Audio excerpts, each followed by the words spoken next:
Hello friends, welcome to குறிஞ்சி கதம்பம்.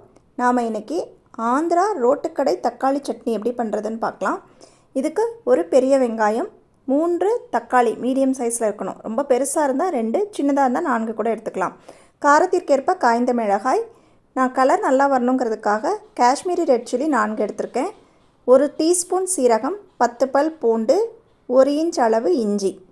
தக்காளி வெங்காயம் தவிர மற்ற பொருட்களை ட்ரையான மிக்ஸி ஜாரில் சேர்த்து நல்லா பிடிச்சி எடுத்துக்கோங்க. இது கூட பொடியாக கட் பண்ண வெங்காயம் தக்காளியை சேர்த்து தண்ணி விடாமல் நல்லா ஃபைன் பேஸ்ட்டாக அரைச்சி எடுத்துக்கணும். இப்போது அடி கனமான கடாயில் 1 டேபிள் ஸ்பூன் அளவு எண்ணெய் சேர்த்துட்டு எண்ணெய் நல்லா காஞ்சதுக்கப்புறமா 1 டீஸ்பூன் கடுகு, 1 கொத்து கருவேப்பிலை, 1 டீஸ்பூன் அளவு பெருங்காயத்தூள் சேர்த்துக்கோங்க. இதெல்லாம் நல்லா பொரிஞ்சதுக்கப்புறமா 1 டேபிள் ஸ்பூன் அளவு கடலை மாவு சேர்க்கணும். கடலை மாவு சேர்த்துட்டு அடுப்பை சிம்மில் வச்சுட்டு நல்லா மிக்ஸ் பண்ணிங்கன்னா மாவு அந்த எண்ணெயிலேயே நல்லா மிக்ஸ் ஆகி பேஸ்ட் மாதிரி ஆயிரும்.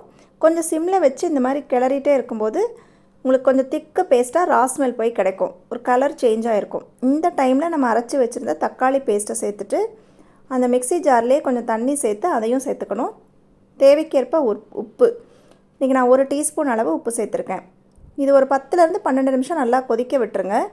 அதாவது ரொம்ப தண்ணியாகவும் இருக்கக்கூடாது, ரொம்ப கெட்டியாகவும் இருக்கக்கூடாது. இந்த சட்னி கொஞ்சம் குழம்பு மாதிரி இருக்கணும். ஸோ இந்த ஸ்டேஜ் வந்ததுக்கப்புறமா ஸ்டவ்வை ஆஃப் பண்ணிட்டிங்கன்னா சூப்பரான ஆந்திரா ஸ்டைல் ரோட்டுக்கடை தக்காளி சட்னி ரெடி.